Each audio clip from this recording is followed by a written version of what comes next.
नमस्कार रसिक श्रोते हो, ऐकणार आहोत उमेद. लेखक आहेत सचिन देशपांडे. ऐकूया. त्या चौघांचं फिरायला जायचं ठरलं होतं बाहेर, अगदी 2-1 दिवसांकरता. ते दोघे नि त्यांची 2 मुलं. निमित्त होतं त्या दोघांच्या लग्नाला 15 वर्ष पूर्ण झाल्याचं. त्याला गड किल्ले फिरायला फार आवडायचं, तर तिला आवडायचा समुद्र, फक्त किनाऱ्यावर बसून न्याहाळायला. म्हणून दोघांच्याही आवडीचा सुवर्णमध्य साधत त्यांनी मुरुड जंजिराचा प्लॅन केला. खरं तर बऱ्याच वर्षांनी त्या दोघांनी मिळून असं एकत्रितपणे काहीतरी ठरवलेलं. कारण असं संगनमताने काही ठरवण्यासाठी एकत्र असणं महत्त्वाचं असतं. आणि गेली कित्येक वर्ष ते एकत्र होते कुठे? अर्थातच मनाने. शरीराने होतेच, जशा घरच्या समोरासमोरील भिंती असतात ना एकत्र, तसेच. दोघातील विसंवाद लग्नाच्या 6व्या-7व्या वर्षापासूनच सुरू होऊन आताशा विकोपाला पोहोचलेला. त्यामागे कारणंही बरीच होती, काही किरकोळ तर काही अगदी तुच्छ, पण आपापल्या अहंकाराच्या मुलाम्याखाली सजवलेली. म्हणूनच सध्या फक्त नि फक्त आपल्या 2 मुलांच्या भविष्याचा विचार करून त्या दोघांचं स्वतःचा वर्तमान ढकलणं चालू होतं. त्यामुळे या मुरुड जंजिरावर आपलं एकमत कसं झालं या गोष्टीचं दोघांनाही आश्चर्य वाटत होतं. तर ठरल्याप्रमाणे ते गेले होते फिरायला. संध्याकाळी 5च्या सुमारास एका छोट्या बोटीतून ते जंजिरा किल्ल्यावर उतरले. सुरुवातीला 4 पावलं देखल्या देवा एकत्र फिरणारे ते चौघे लगेचच पांगले. तो आश्चर्याने इथून तिथून फिरत किल्ल्याचं बांधकाम पाहू लागला. ती एका मोक्याच्या अशा जागी बसून आजूबाजूनी पसरलेल्या समुद्राकडे बघू लागली. त्यांची 2 मुलं चोहीकडे हुंदडत खेळत होती, त्या दोघांना अजिबात डिस्टर्ब न करता. आणि त्या दोघांनी तर एकमेकांना डिस्टर्ब करणं तसंही केव्हाच सोडलेलं. दोन्ही मुलं आपापसात रममाण होती आणि ते दोघेही आपापल्या आवडीच्या विषयात गुंग. आणि त्यामुळे चौघांनाही किल्ल्यातून बाहेर निघण्याची वेळ कधी निघून गेली ते कळलंच नाही. सगळा किल्ला रिकामा झाला. शेवटची परतीची बोटही निघून गेली. सर्वत्र अंधारून यायला सुरुवात झाली आणि चौघेही एकामागोमाग असे भानावर येत गेले. एकत्र जमलं तर ते एकमेकांसोबत आले आणि इथे तिथे जोरजोराने हाका मारू लागले. पण आता त्यांच्या हाकांना ओ द्यायला कोणीही नव्हतं.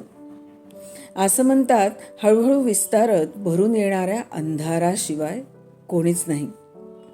दोन्ही मुलं घाबरून आईला बिलगली आणि ती घाबरून त्याला धक्काच बसला. किल्ल्यात आपण एकटेच मागे राहिल्याचं नाही, तर ती आपणहून पुढे होत त्याला बिलगली होती त्याचा.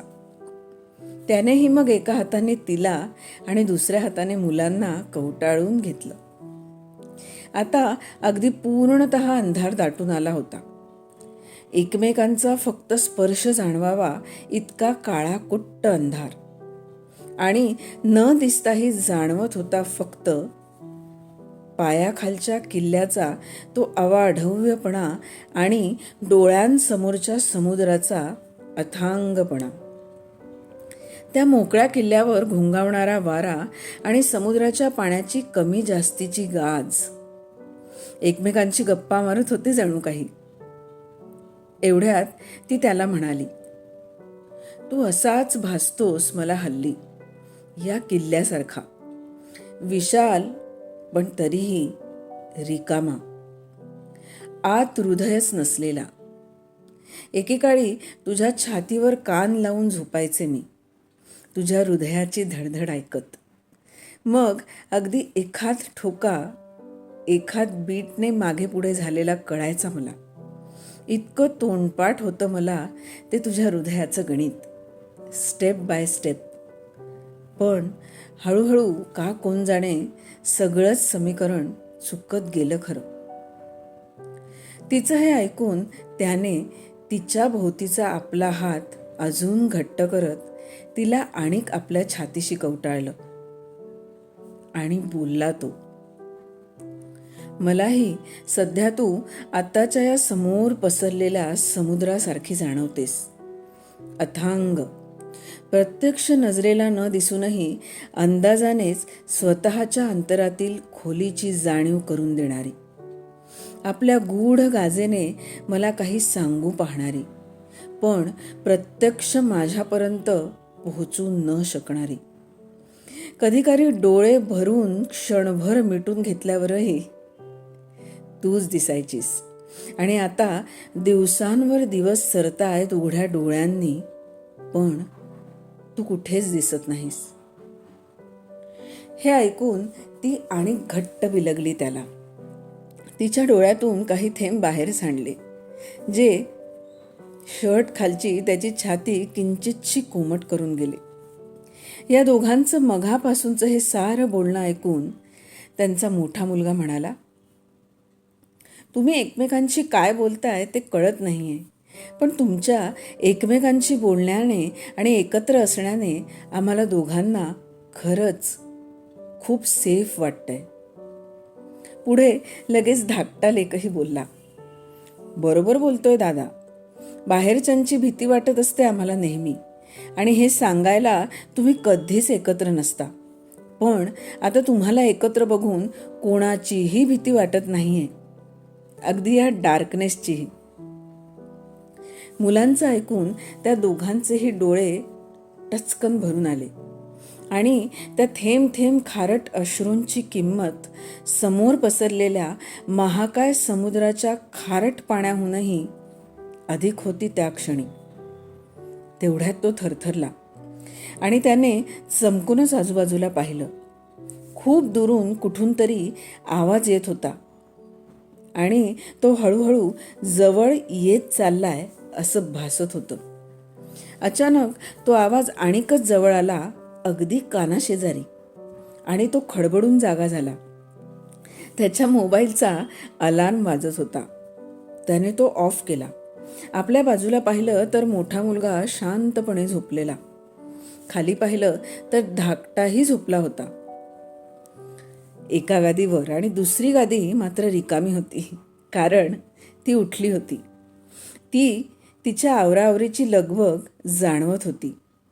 6:15 वाजलेले घड्याळात, आणि 8पर्यंत ते निघणार होते स्वतःच्या कारने मुरुड जंजिऱ्यासाठी.